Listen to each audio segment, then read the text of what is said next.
9, all three, 8, 7, 6, 5, 4, 3, 2, 1, 0.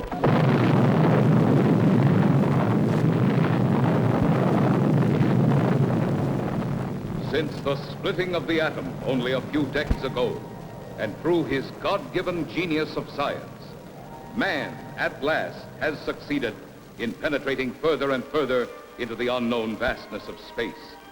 The moon has become the launching base for advanced exploration. From this pivotal point, astronauts, at the risk of their lives, set out Earth's mysterious forces. Yet many questions remained unanswered. What is his Earth in relation to the inconceivable number of other worlds? Is his speed truly the fastest, his achievements the greatest? Or is he a mere unimportant piece of driftwood floating in the vast ocean of the universe? Could there be life similar to our own on other planets? Is it not possible that atmospheric conditions of relative environments control their shapes and forms? If so, would they be giants, or could perhaps the opposite be true? Could their intellect have reached a scientific level far above man's dreams? What then will the future reveal if this story you are about to witness is only the beginning?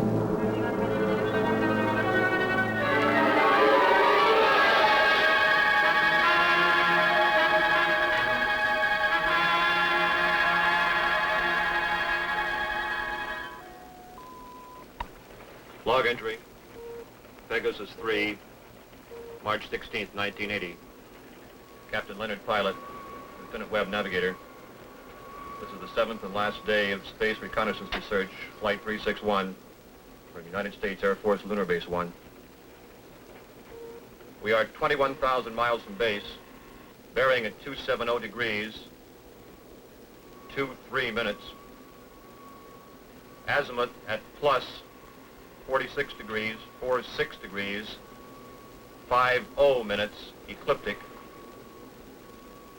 On routine successive approximation by trajectory computer using data from the space position recorder. It's quiet and lonely out here. And frankly, we'll be happy to get back to that dreary old moon.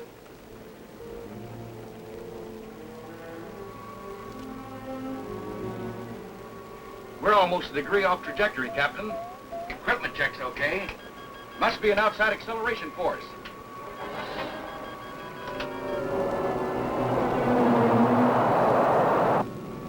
Something approaching fast. I'm setting up auto evasive pattern.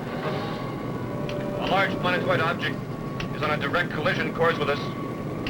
We are under 11 G's exterior acceleration and have no control whatsoever.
just incredible. 2 ships missing in less than a month.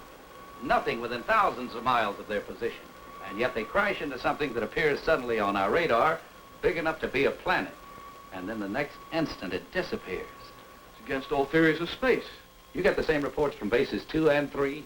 It appeared for a second or two, then vanished completely. A ship is on a routine flight. Controls, rockets, everything in order. And then all of a sudden... Yes? General Gibson for Colonel Lansfield from Earth Headquarters. Stand by. Colonel Lansfield. Lansfield, what's all the trouble up there? General, I can't tell you any more than what was in that report this morning. You're certain the rockets crashed? I am. We have their last log entry through our recording reproduction unit. Now, General, I've listened to it over and over. It tells what happened, but not how and why.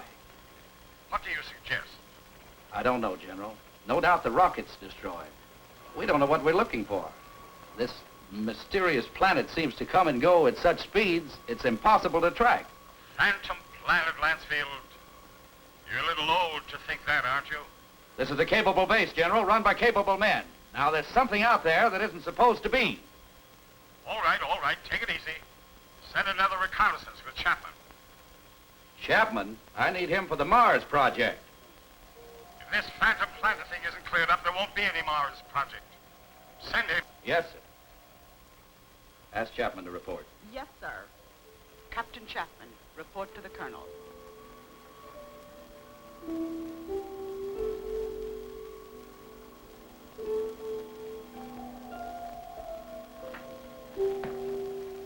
Sir, I've been testing the pressure equipment for the Mars project.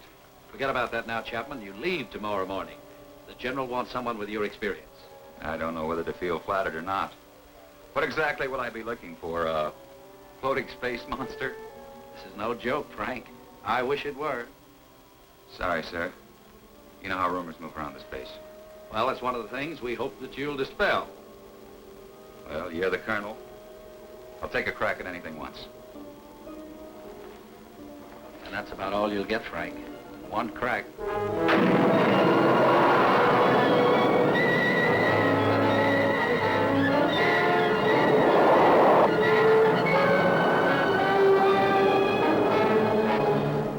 18,000 miles out at 270 degrees azimuth and 47 degrees ecliptic.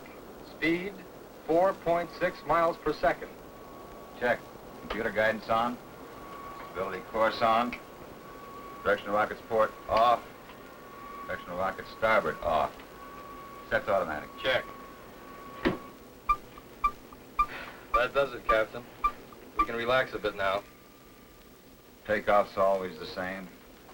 My heart pounds like a sledgehammer. Yeah, mine too. How about the screen?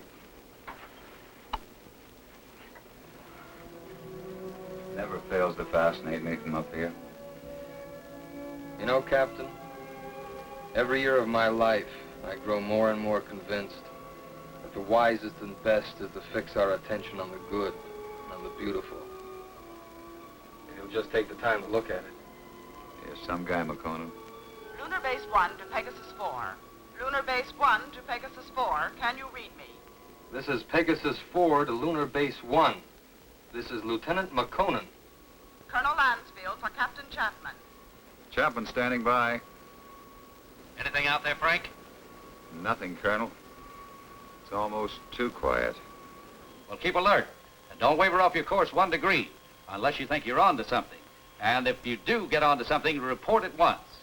Yes, sir. Pegasus 4 to Lunar Base 1. Over. Out. I hope whatever was out there is gone now.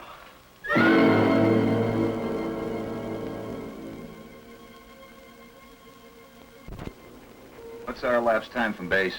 14 hours, 22 minutes, and 30 seconds. You could stay up here another 14 hours and still see nothing. Even 1,400 hours. That's about all we can do, though. Are you sure we're still on course? Why? Well, I have an idea. Turn to 278 degrees azimuth. 047 degrees ecliptic. Yes, sir. Changing course to 278 degrees azimuth, hold 47 degrees ecliptic. Lansfield tells us to charter the same course Pegasus 3 took. Well, that's fine, but I don't think we'll get anywhere.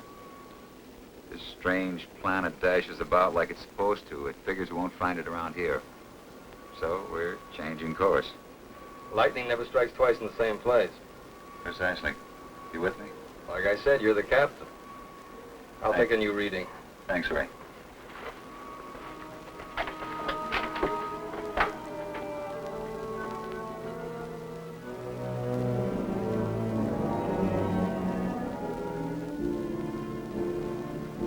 You could go nuts out here just waiting for something to happen. You seem pretty much at ease. Well, I figure it's just the same as fishing. Gotta be patient and wait. Electrostatic meters going haywire. Lunar Base 1 to Pegasus 4. Can you read me? Over. Pegasus 4 to Lunar Base 1. We read you. Over. You are completely off course, Pegasus 4. Check your position immediately. E-computer and spectrometer out. Pegasus 4 to Lunar Base 1. We are aware of being off course. Cannot explain at present. We are entering a heavy magnetic field. Several instruments are out, and I'm afraid others are going. Give us our exact position. Over. Pegasus 4, you're... Cannot hear you, Lunar Base 1. Over. Changing to the manual control. Meteors.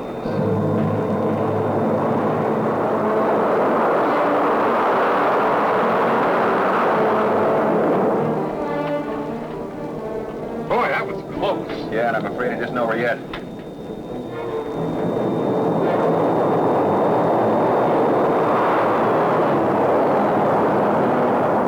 We're on a semi-closing course with them. Screen 1's fading fast. What about the infrared detector? That's out too. The thing we can do is turn it 90 degrees to the shower's path. More meteors are coming. It's our only chance. That will be to 311 degrees azimuth and minus 12 degrees ecliptic.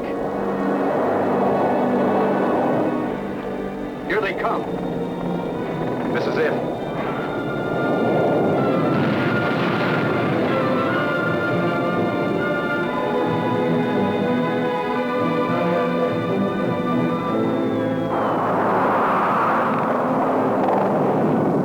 Looks like the worst is over. Don't see a lot of spots.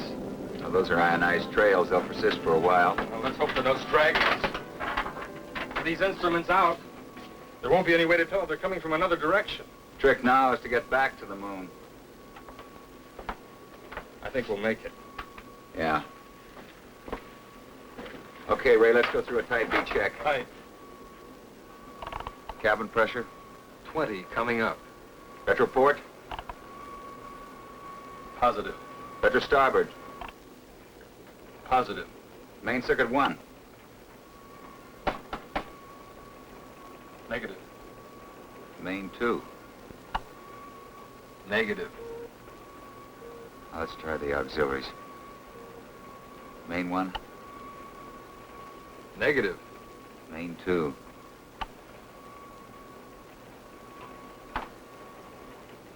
That's not in the circuits. You know, the meteors must have smacked into the propulsion elements. Our feed lines. Yeah, we're lucky. Well, there's only one way to find out. Looks like it. You know, there's one thing sure. What's that? They knew what they were doing when they forced us to go through those space drills dozens of times. If I remember correctly, you had a different opinion. Okay, don't rub it in.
This looks like it. The retro rocket feed lines must be cut.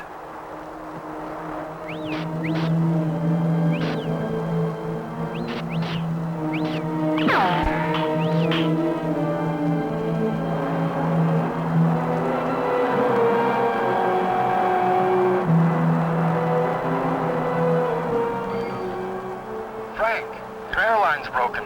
Frank!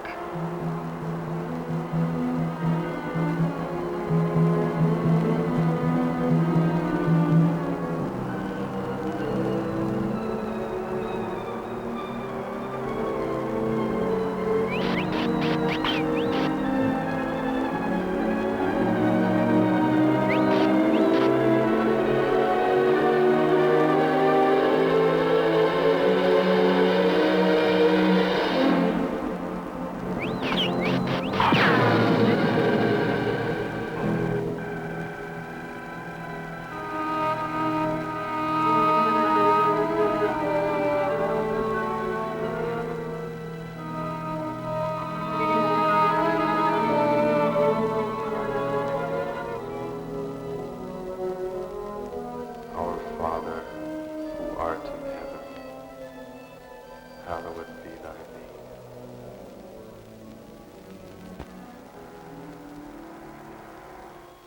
With all respect to the colonel, sir, I don't think it's any use. Keep working that radar and keep working it until we locate Chapman. Yes, sir. He's got to be out there somewhere. He just has to be.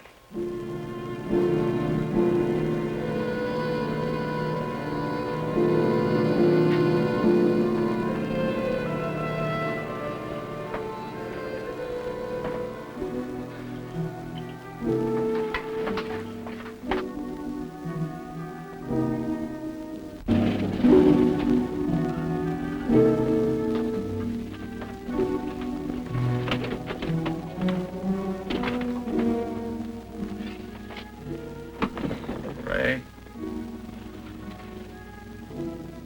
Ray.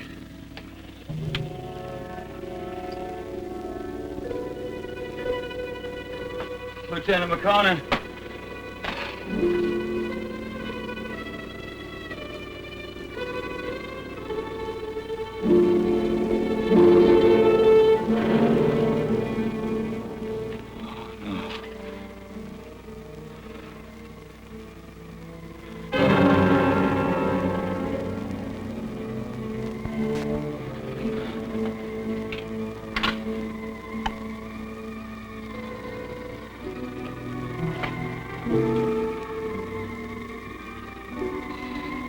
This is Captain Frank Chapman, pilot, Pegasus 4. My ship is being drawn toward an asteroid. Instruments completely out of operation. Navigator McConan, lost. I cannot read my position. I'm going to try to land. I don't think I'll make it. If I do, I'll continue recording.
Magnetic field. Some of the instruments are out and others are going. Meteors? You are completely off course, Pegasus 4. Check your position immediately. Lunar Base 1 to Pegasus 4. Can you read me? Frank, your airline's broken. Navigator McConan. Ray. Lieutenant McConan. I'm going to try to land. What exactly will I be looking for? A floating space monster? This is no joke, Chaplain. I wish it were.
Stand trial. We must take him to Cecil.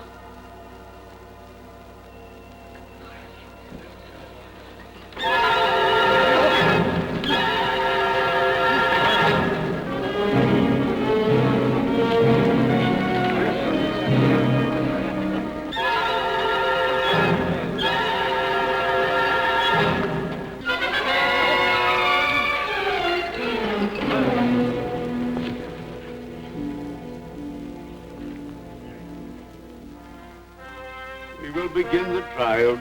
Yes, Sessom.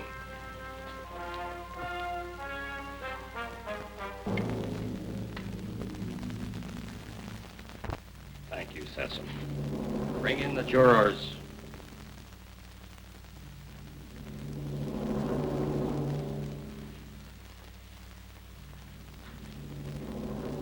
Will Ipsilata step forward?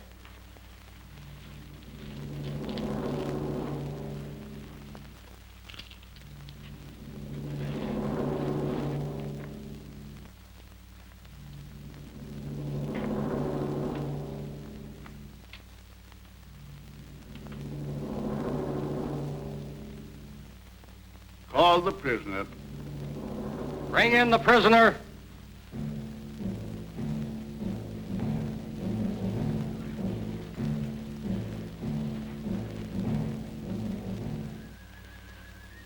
Stand here, in front of our leader and our judge. Is the prisoner from another world ready to hear the charges against him? Charges? What charges? I will ask the questions. Are you ready to stand trial? It seems I have no choice. First, I want to know what I'm charged with. We'll let you know in time. What are you called? Chapman. Frank Chapman. What is your occupation in the world from which you come?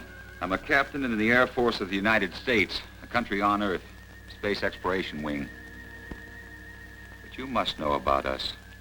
You speak our language. We do not speak it. But here on Rayton... Rayton? Yes, Rayton, the name of our planet. Here we are able to translate all languages through voice tone waves. Why all these explanations? Let us go on with the charges. You're right, Heron. This is no time for explanations. Man from Earth, you are accused of causing injury to one of our people. Thought I was being attacked and I defended myself. I didn't want to come to your world.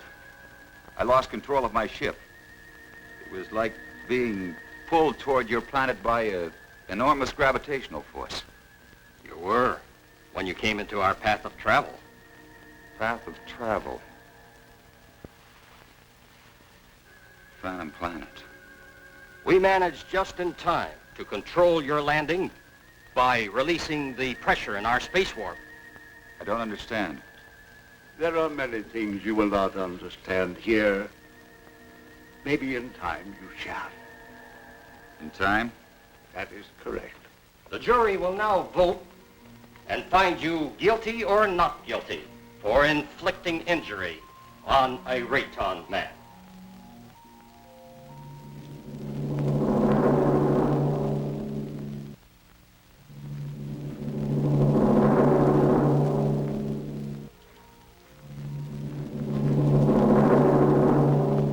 The verdict, Judge.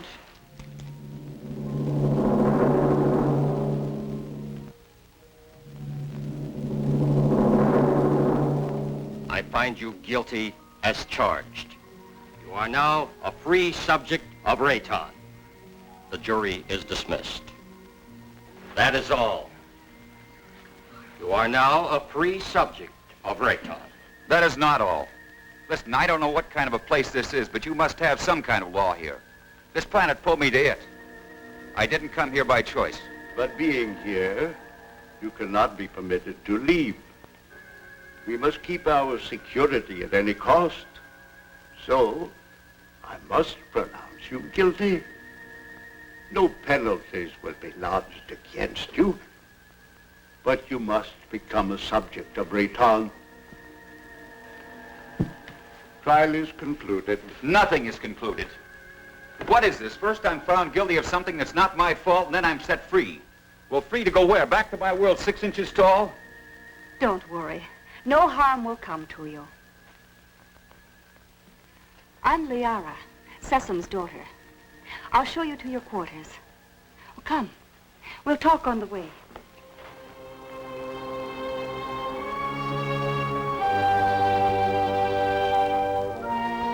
What has happened to me? You mean your size? Well, Our atmosphere, together with some acceleration from our gravitational control, has reduced you to normal. Normal? Normal for us. You see, everything here is in proportion to our planet's size.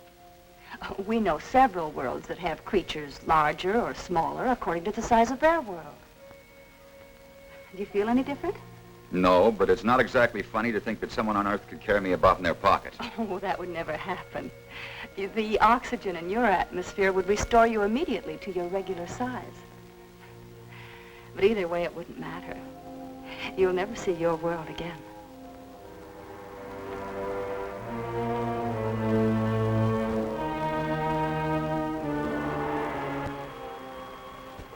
Nothing yet. No, sir. No contact for 2 days. I'll wait another 24 hours. Then, with or without orders, I'm sending out a search party.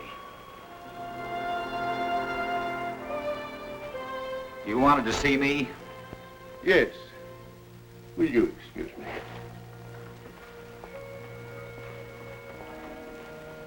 We must talk about your future. Your future on Rayton. My future on Rayton? I want to talk about getting back to my world, back to Earth. I'm afraid that is impossible. You might as well accept your fate of being one of us. Being one of us, you must be productive in one way or another. Well, what is it you want me to do? You must help us to keep spaceships from your world from landing here. But that's my only hope of getting back. Forget about it. 2 ships in my unit disappeared. Did they crash here? Unfortunately, yes. They were pulled into our strong gravitational field. Well, so was I. Yes, but luckily we were aware of your approach and lowered the power on our gravity field. I don't get it. In many ways, you're hundreds of years ahead of our science. Yet you live in such a primitive manner. It may not be as odd as it seems. It's true that our technology may be much further advanced than yours, but then a strange thing happened. What was that? We had machines do all our work. People on Rayton became completely free of all labor, practically of all responsibilities. Our people became soft and lazy. They did not know how to cope with their free time. They started to fight amongst themselves. That's very interesting. Many people on Earth are beginning to face the same problem. Too much free time, too little work. Problem not at all unique in the history of the universe. Well, what happened on Rayton? Our forefathers then made a wise decision.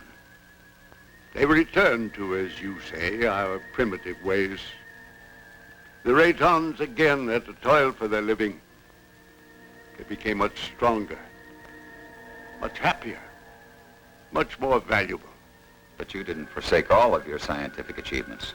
No, we retained the secret of the gravity control for our survival in space and the secret of our food production for our survival on this barren planet.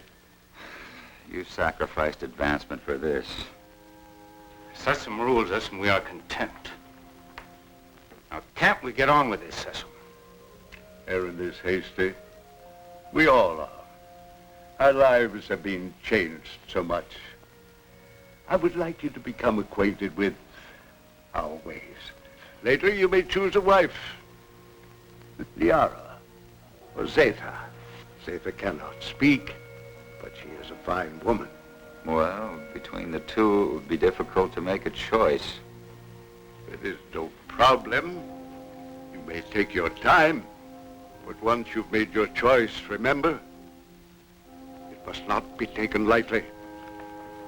You must be hungry. Come with me. Liara, go now and learn our ways, and perhaps you may help us with our problems. You can decide about this later. Now you need to eat and rest.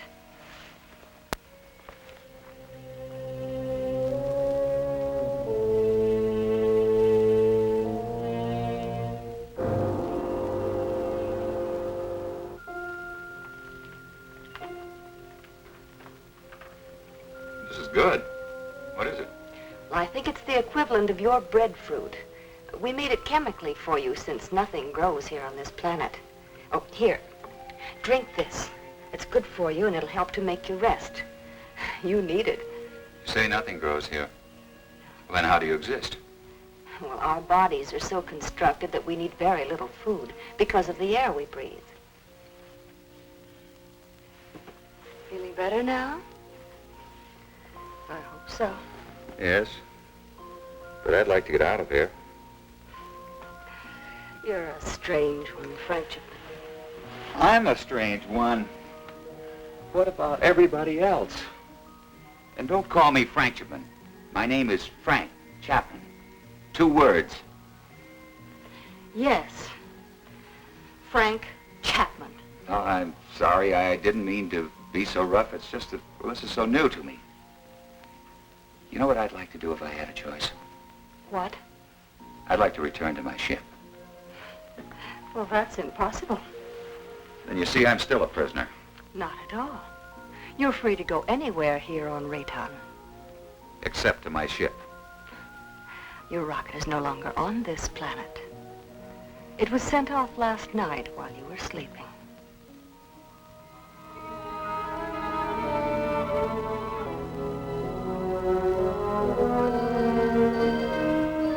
I cannot read my position. I'm going to try to land. I don't think I'll make it. If I do, I'll continue recording. This is Captain Frank Chapman, pilot, Pegasus 4. My ship is being drawn toward an asteroid. Instruments completely out of operation. Navigator McConan, lost.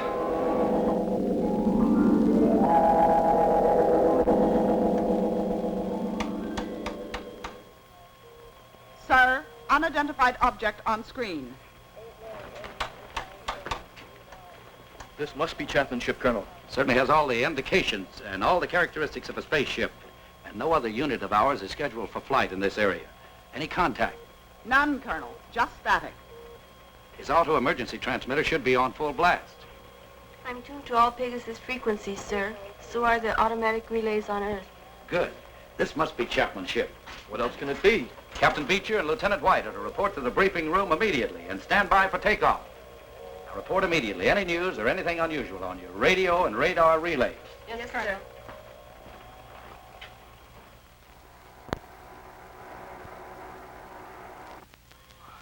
The rescue ship is in the countdown phase, sir. They're waiting for your final operation orders. Put me through to the captain of the rescue ship on launching. Yes, sir. Beecher, this is Lansfield. Yes, Colonel. Beecher, your final instructions are being teletyped on your recorders. Yes, sir. As you know, something unusual must have happened to Chapman and McConan. And I don't mind telling you that it's of greatest importance to space travel that we find out exactly what happened to these 2 men. So blast off and good luck. We'll do our best, Colonel.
I cannot read my position. I'm going to try to land. I don't think I'll make it. If I do, I'll continue recording.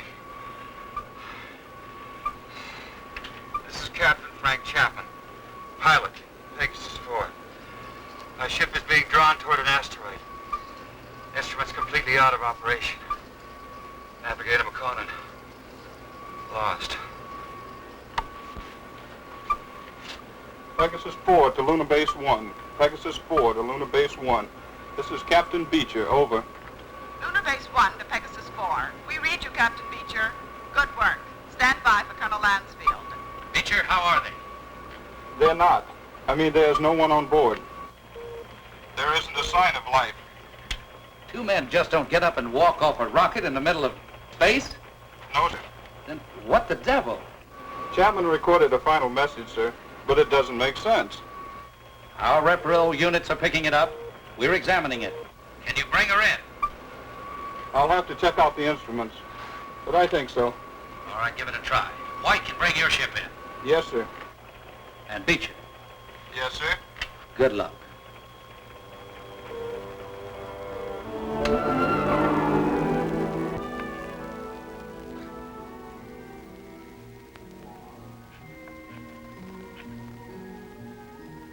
I can't work under these conditions.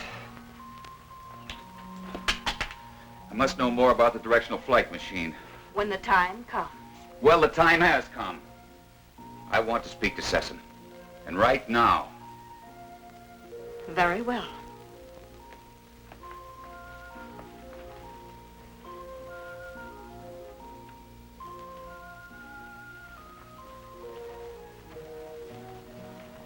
Father, Frank Chapman wishes to speak with you.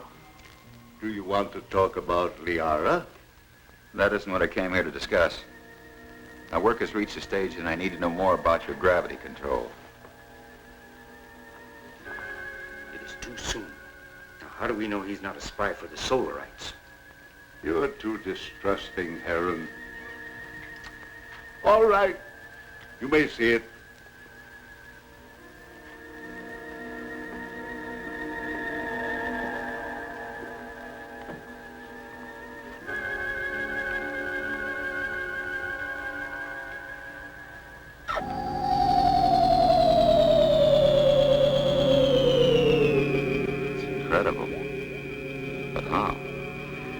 The density of our planet made it possible for us to advance gravity and therefore anti-gravity theories.